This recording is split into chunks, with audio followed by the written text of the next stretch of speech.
চাপা আর্তনাদে ছলছল চোখে আজও বাবার জন্য অপেক্ষা ছোট্ট মেয়ের। বাবা নেই, তাই না খেয়ে কাটছে দিন। নিরুপায় মা জানে না কিভাবে সন্তানদের মুখে তুলে দেবেন খাবার। আমার স্বামী যদি এখন বেঁচে থাকতো, আমার পোলাপানের এই দুর্গতি হতো না।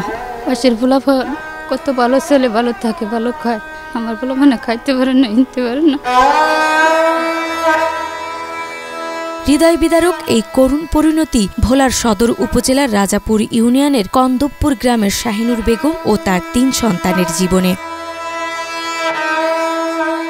স্বামীহারা শাহিনুর ৩ সন্তানকে মানুষ করার সংগ্রামে আজও লড়ে যাচ্ছেন জীবনের সঙ্গে। মরণের পর জাইল্লাকে কেউ চাইতে আসে না, জিগে না পরিবার কেমন আছে না আছে, ছেলে সন্তান কেমন আছে না আছে, কেউ জিগায় না, ডাইকা কেউ তো জিজ্ঞাসা করে না, সরকারও জিজ্ঞাসা করে না। ২০০৬ সালে ভোলার রামদাসপুরের কামাল হোসেনের সঙ্গে বিয়ে হয় শাহিনুরের। কামাল পেশায় জেলে হলেও সংসার ভালোই চলছিল, ছিল বসত বাড়ি, জমি আর মাছ ধরার নৌকা। কিন্তু ২০২২ সালে এক রাতেই সবকিছু ওলটপালট হয়ে যায়। মেঘনা নদীতে মাছ শিকারে গিয়ে লঞ্চের ধাক্কায় ডুবে মারা যান কামাল।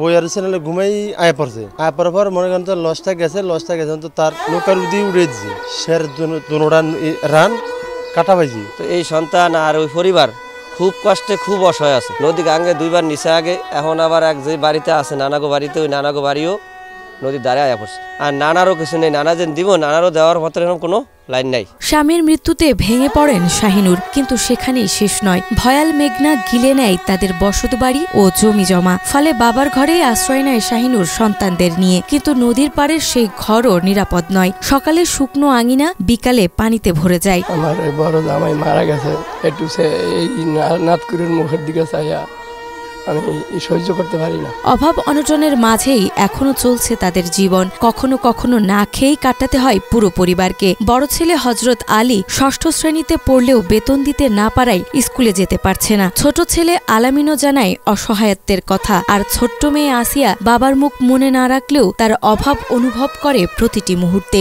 স্কুলে পড়ি, বেতন দিতে পারি না, সবাই বেতন দেয়, আমি দিতে পারি না। বড় বাবার মতন যেন না হইতে পারি, ডাক্তার হইতে পারি।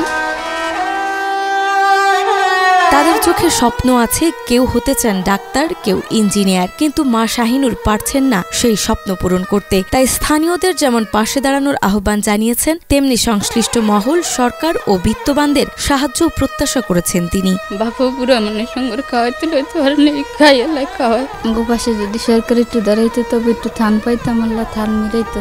শাহিনুরের কথা শুধু একটি পরিবারের নয়, বরং ভোলার হাজারো জেলে পরিবারের গল্প। নদী তাদের জীবিকা হলেও নদী কেড়ে নেয় স্বপ্ন। তাই আর কারোর জীবনে এমন না হোক, সেটাই সকলের প্রত্যাশা। নাজদাজমা, মাই টিভি।